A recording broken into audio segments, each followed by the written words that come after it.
Mobile games. Chances are you've played one before and you know what they are. Whether you're a Gen Alpha playing the new slop games, someone nostalgic for all the classics they grew up with, or a Facebook mom playing Candy Crush, you've definitely played at least one. But I've always wondered, which one reigns supreme?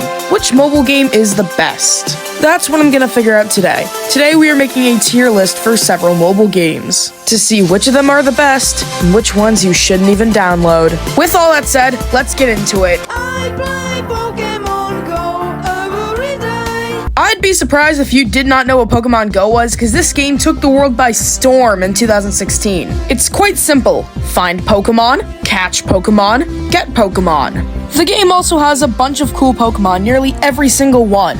You're able to interact with friends, and the game has its own online PvP mode. There's eggs you can hatch, and you're also able to fight Team Rocket. There's also raids, where you battle strong Pokémon with a bunch of people in an attempt to take it down and catch it. But unless you live in a major city, there's no way you can get anyone to help you battle. I recommend getting Pokegenie. It lets you connect with other people so you can do your raid battles. Now, where does this game go on the list? Well, I'd say it's an easy S tier. It's a little pay to win, but it's still a great game.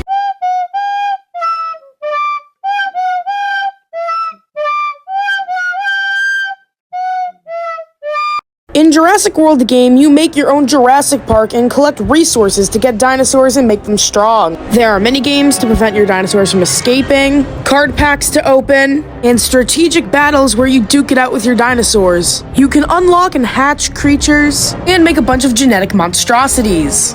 The game lets you collect Jurassic, aquatic, and Cenozoic creatures. And there's also a really cool PvP system and modifiers to make your dinosaurs even better. However, you don't PvP with real people, it's only bots. Now, in the tier list, I have a lot of nostalgia for this game, so I think I'll give it an S. It might seem a little crazy for a slightly niche game, but I think it would be a lot more popular if it weren't sandwiched in between titles like Clash Royale, Pokémon Go, Clash of Clans, and Subway Surfers. Plus, it's just a cool dinosaur game.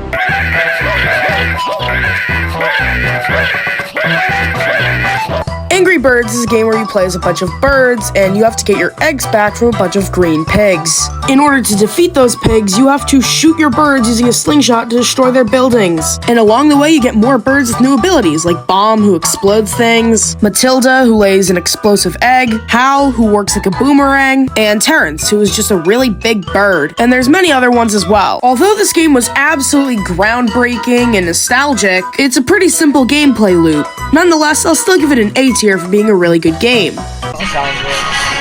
My village was destroyed! Clash of Clans is a simple game where you build a village and an army by gathering gold, elixir, and making more buildings over time. You're able to customize your army however you want by adding different troops. And this includes the barbarians, the goblins, the giants, the P.E.K.K.A.s, the wizards. You'll see them in another game soon. You're able to deploy those troops and have them attack other villages so you can get more resources. However, other people can attack your village too, so it's best to make your village have a lot of defense. And there's clans where you and a bunch of people become allies, and you can have them fight your village, and you can defend them with other troops. You can have clan wars, all these sorts of things. This game is a lot of fun, especially with friends. Overall, Clash of Clans is amazing. I don't know if I'd give it an S tier, but it definitely gets an A. In Geometry Dash, you play as a cube and you jump around trying to dodge spikes. Some levels are easy, but some are near impossible for many. There's a few levels you get for free, but if you get the paid version, you can play other people's levels, and things kind of get a little crazy. Some of these levels are insane. I can't even believe you can do stuff like this with a mobile game. Seriously, how is stuff like this even possible? Now, this might sound crazy, you might even think it's rage bait, but I think the game's kind of mid. I'll give it a C tier. It's good, but not what I'm looking for from a mobile game.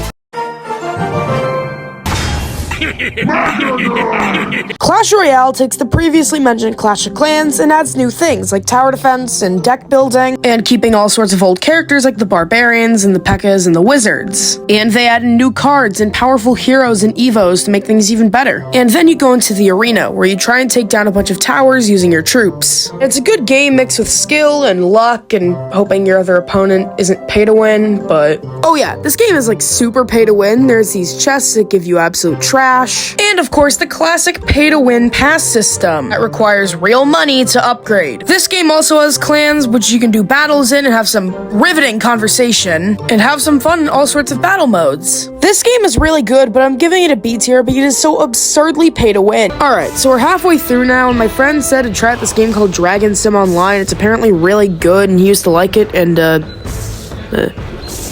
Michael, I think you're on crack.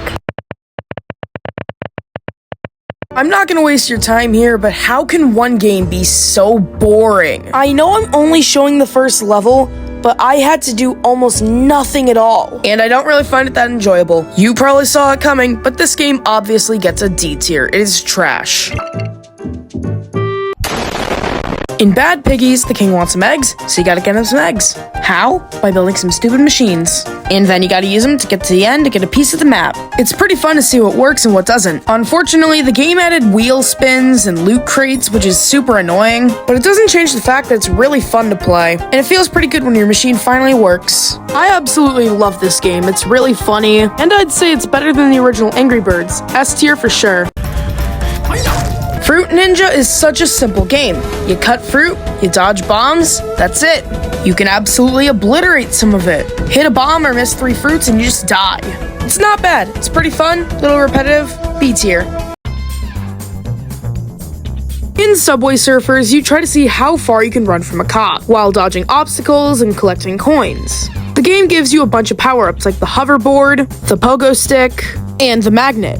You can claim all sorts of rewards, but good lord, what have they done to this game? I think this game also goes in B tier. Not as good as Fruit Ninja, though. Cut the Rope is about cutting ropes to give this little creature called Om Nom some candy. More mechanics are added as you keep going, like these bubbles. But since the last time I've played, they have absolutely flooded with ads. No, I don't want to download Lingo Kids! Like the last two, the gameplay loop is pretty simple, so I didn't record much of it, but you have no idea how much I love this game. I am super nostalgic for it. S tier. Move aside, Pokémon Go.